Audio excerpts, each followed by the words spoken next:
Okay. Tamsin, yeah, I think. Do you want sparkling? No. We'll hand over to Tamsin and to talk a little bit about her views on new revenue. Yeah, I'll just go into a bit of background in what we've done to date, really. BreakThru Films, probably our biggest production to date, is Peter and the Wolf, which is a stop frame animation, which was premiered in the Royal Albert Hall with a live orchestra. And with that, we looked at ways, excuse me, we wanted to create something a little bit different. Thank you. We wanted to create something a little bit different cinema experience for our audiences, and so we set out to make a silent film that is screened with live orchestras, and it's been very successful around the world. But in order to make that film, it was a really unusual idea, and it was very hard to get traditional financing on board. So one of the things that we looked at was approaching it from several different platforms' perspective. And Peter and the Wolf is a classical piece of music. It's Prokofiev. It's taught to pretty much every school child at some point, and families know it and love it. So with an educational program where we went out to schools and did workshops and we also did a website, and then we've also created now a theatre show. We were able to attract other sources of funding aside from traditional film finance. So we could go to the likes of Nesta, of innovation, technology industries. Just tying in with what Charles was saying, that it's very, very expensive to develop products, and particularly new products. So I think that approaching different forms of revenue is very important for that. Once we had the film, we sent it to distributors, and we found that it got a little bit lost because, again, an unusual product, people don't know how to market it. So we've started selling it ourselves, and we found that once one person paves the way and shows that it can be done, everyone jumps on board. So what it impressed on me really is that you need to go directly to your audience, you need to face your consumer. And once you show it to them, once you find them and you show it to them, they're going to love it. And I think that's the heart of what we're saying today, is about finding audiences. And that's where we all interact, because the film audience, the TV audience, the games audience is effectively the same audience, and it's also the audience the brands are trying to target.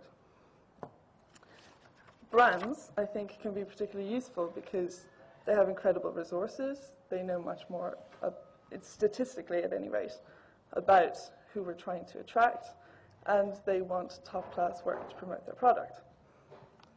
I think we haven't really worked out how to make, for example, a film that's a fully sponsored feature film, how that ties in yet. We've started, obviously, there's a whole pile of crossover things. You have the BMW films, the Prada films, Adidas podcasts, and you have product placement and the evolution of product placement, which you also mentioned, and how far that will actually go. We have a film in development which we've been talking to. It's a clubbing film, it's about music, it's about young people, and so we were looking at a motorcycle company to come on board and sponsor the whole film. But there are issues with brands involved where it is much larger infrastructure. As a small company, we can control exactly what we want to do, and we can get it done effectively. But with the brand, you've got to look at exactly how they want to be portrayed, exactly how many motorcycle shots you have, and also get approvals the whole way through. So also, I think, which will be really interesting to talk to Morgan about, and also Richard, is the commissioning process for brands and how we matchmake between ourselves as a small production company who have proven quality content but don't necessarily have the connections to brands, which I think is a little bit what you're dealing with. It's very hard to navigate, but I think it's definitely a worthwhile endeavour. Peter, when we met, he spoke a little bit about television and how it's established. They have a program called Orange Playlist, which doesn't cost the television company anywhere, Orange sponsors it. They provide the money to produce the content.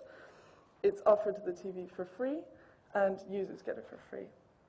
And I think that that's a way that we can look to work with brands, but again, we need to evolve a little bit. I thought it was really interesting yesterday what Angelo Gambino was saying about integration and using Bebo, rather than trying to create another Samsung fan club, to integrate. And I think that's something that we can definitely look at. We are teaming up with games manufacturers, we're teaming up with theatre producers, we're teaming up with music labels and alternative reality game producers. We know the film side, and we recognize that they know their part. And so what we need to do is work together, rather than us trying to do everything ourselves. Just one other tiny thing.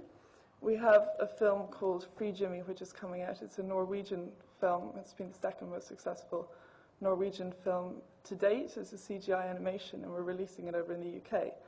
So we're going to be following a little bit the model of the Norwegian release, which we did.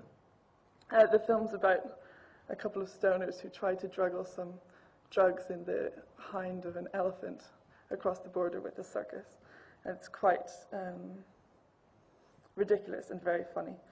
But what we did with that is, it's a very traditional film, it's an animation, first of its kind, but we went out to the audience, so that meant we didn't just go to a film audience, but we also went to The Gathering, which is a Scandinavian gaming community. We went out to music festivals, and we seeded virals on YouTube, on all those different platforms. So what I'm really interested in talking about today is just how we can work together with brands and with other different platforms to create really good content on a universal level.